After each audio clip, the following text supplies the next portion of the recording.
How to change font style in Instagram bio without an app.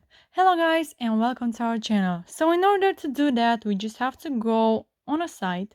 So we will have to go on the site right here, which is igfonts.io. So here you have to write your text that you want to be in your Instagram bio. So I will paste mine really quickly.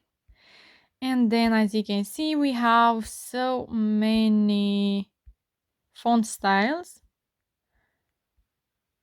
And you just have to click on the one that you like. So I will click on this one,